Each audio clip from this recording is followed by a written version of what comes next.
Muy buenas a todos y bienvenidos a Errores de Record, soy Sergi Castañeda y os traigo la review de Perfect Days, la nueva película de Wim Wenders que representa a Japón en los Oscars este año en la categoría de habla no inglesa o película internacional, con un monumental Koji Yakusho como protagonista de esta película que pudimos ver hace unos meses en el final del Asian Film Festival de Barcelona. Hirayama parece totalmente satisfecho con su sencilla vida de limpiador de retretes en Tokio. Fuera de su estructurada rutina diaria, disfruta de su pasión por la música y los libros. Le encantan los árboles y les hace fotos. Una serie de encuentros inesperados revelan, poco a poco, más de su pasado.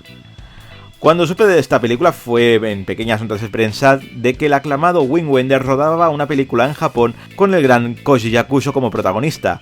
Tras dejar buenas críticas en Cannes y con el galardón de Koji Yakusho como mejor actor del certamen, ya tenía muchas ganas de hincarle el diente, y cuando fue la seleccionada por Japón para ir a los Oscar ya tenía todo mi interés, y al ver que la emitían en el Asian Film Festival de Barcelona, no dudé en ir a verla, y siendo la primera película de Wim Wenders que veía, y confieso que es una asignatura que tengo pendiente, me dejó la película algo frío. Os explico.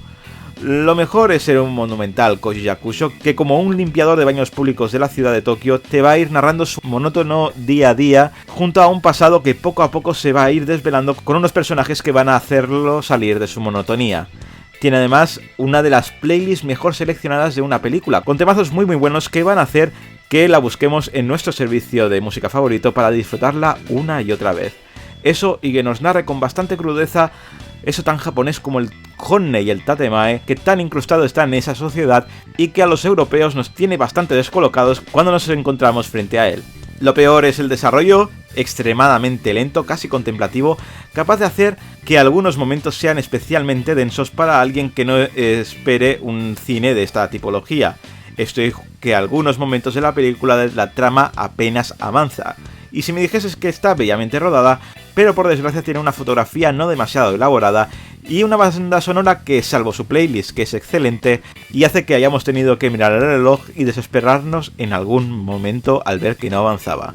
Así que vamos con las valoraciones. En IMDb ha conseguido un 7,9, en Metacritic un 72 sobre 100 y en Errores de Record vamos a darle un 7 porque la verdad es que ver a Yakusho interpretando siempre es una gozada, pero el tempo y el desarrollo de la peli hace que no pueda darle más y me pregunte si corrió demasiado a Japón en enviarla y no se esperó al enviar la nueva Godzilla, más que nada por el éxito que está teniendo ahora mismo en América.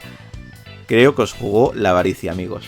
Recordad que las valoraciones son personales y que si tenéis la vuestra podéis dejarla aquí abajo en la caja de comentarios y nada más, podéis suscribiros y darle al like, que hay mucho sobre el contenido a este canal y nos vemos en el próximo vídeo con mucho más cine.